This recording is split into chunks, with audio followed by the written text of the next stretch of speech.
दोस्तों, मेरा नाम है अभयराज। जिस देश में खुद पत्रकारों ने पत्रकारिता के मूल्यों को गिराकर पाताल तक पहुंचा दिया, सलाम कीजिए एक ऐसे अखबार को जिसने 2 जून को अपने पहले पन्ने पर वो छाप दिया जिसका जवाब न सरकार के पास होगा न उसकी चापलूस मीडिया के पास। दोस्तों, ये अखबार इंडियन एक्सप्रेस के 2 जून के पहले पन्ने की तस्वीर है, जिसमें अखबार ने बीजेपी सांसद बृजभूषण शरण सिंह पर दर्ज दोनों एफआईआर की डिटेल शब्द पर शब्द छापी है। एक एफआईआर में पीड़ितों का नाम छुपाते हुए जो बातें लिखी हैं, उसे सुनकर आप अंदर तक हिल जाएंगे, जिसे बीजेपी सांसद की गिरफ्तारी पर अब तक सरकार के हाथ बंधे हुए हैं। उसके खिलाफ लिखित शिकायत में एक पीड़ित ने एफआईआर में बताया है, एक दिन जब वो होटल के रेस्टोरेंट में डिनर के लिए बैठी तो बृजभूषण शरण सिंह ने उसे अलग से अपने खाने की मेज पर बुलाया।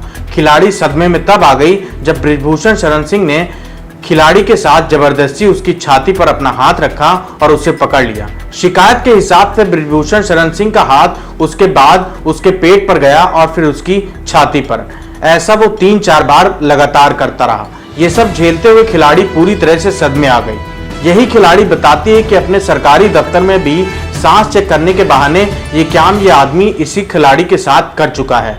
वहीं एक और रेसलर ने आरोप लगाया है कि जब वो प्रैक्टिस के दौरान मैट पर लेटी हुई थी, जब वहां पर उसका कोच भी नहीं था, तो अचानक बृजभूषण वहां गया और उसकी तरफ झुककर सांस चेक करने के बहाने उसकी टी शर्ट ऊपर कर दी। इसी खिलाड़ी ने ऐसी हरकत का आरोप बृजभूषण शरण सिंह पर उसके सरकारी दफ्तर में करने का भी लगाया है। एक महिला खिलाड़ी ने आरोप लगाया है कि जब उसके पास अपना पर्सनल मोबाइल नहीं था तो बृजभूषण शरण सिंह ने उसके माता पिता से बात करने के बहाने उसे अपने कमरे में बुलाया और फिर अचानक से जकड़ लिया। जब पीड़िता ने इसका विरोध किया तो बृजभूषण ने उसे सप्लीमेंट देने की बात कही, एक तरह से घूस देने की बात कही, अगर वह उसके साथ फिजिकल रिलेशन बना लेती तो। यानी इन एफआईआर के हिसाब से न केवल बृजभूषण शरण सिंह पर पहलवानों के साथ कथित तौर पर छेड़छाड़ किया करता था, बल्कि उनको घूस देने की भी बात करता था, उन्हें अलग तरह के फायदे देने की बात करता था, और अगर कोई लड़की इसका विरोध करती तो अपने रसूख के बूते कैरियर में नुकसान पहुंचाने की धमकी भी दिया करता था। इसी आर्टिकल के हिसाब से हालत ये आ गई थी कि सारी महिलाएं जब भी अपने कमरे से निकलती थीं तो ग्रुप्स में निकलती थीं, ताकि अकेले बीजेपी सांसद बृजभूषण शरण सिंह से उन्हें ना मिलना पड़े। एक महिला खिलाड़ी ने लिखित में शिकायत दी है कि जब उसने अपने साथ हुई छेड़छाड़ का विरोध किया तो बृजभूषण शरण सिंह ने उससे कहा, ज्यादा स्मार्ट बन रही है क्या, आगे कोई कंपटीशन नहीं खेलना क्या तूने।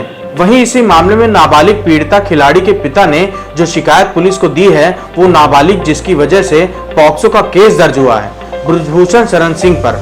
उस शिकायत में बताया गया है कि नाबालिग पहलवान के साथ तस्वीर लेने के बहाने बृजभूषण शरण सिंह ने पहले अपना हाथ नाबालिग के कंधे पर रखा, फिर हाथ उसका नीचे गया उसकी छाती तक। नाबालिग ने उस वक्त भी इसका विरोध करते हुए साफ कह दिया था कि वो इस तरह का कोई संबंध नहीं बनाना चाहती है और कृपया करके वो उसका पीछा छोड़ दे, उसे स्टॉक करना छोड़ दे।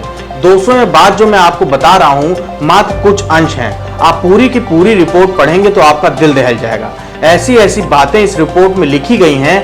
ये सब कुछ छपा है 2 जून के देश के प्रमुख अखबार के फ्रंट पन्ने पर। इस आर्टिकल को पढ़कर जितनी घिन आती है ना, उससे कहीं ज्यादा गुस्सा आता है, खून खौलता है ये सोचकर जिसमें एक लड़कियां इतने गंभीर आरोप जिस आदमी पर लगा रही हैं, वो खुलेआम रैलियां कर रहा है। रैलियां करके पीड़ितों को एक तरह से ललकार रहा है, साबित करो कब कहां कैसे तुम्हारे साथ मैंने क्या किया। इतने गंभीर आरोप किसी और पर होते तो अब तक को सलाखों के पीछे होता, लेकिन यह आदमी खुलेआम मौज काट रहा है। सोचिए, आप महिला पहलवानों के इतने गंभीर आरोप के बाद भी बीजेपी सांसद की गिरफ्तारी न होने के पीछे क्या वजह मानते हैं?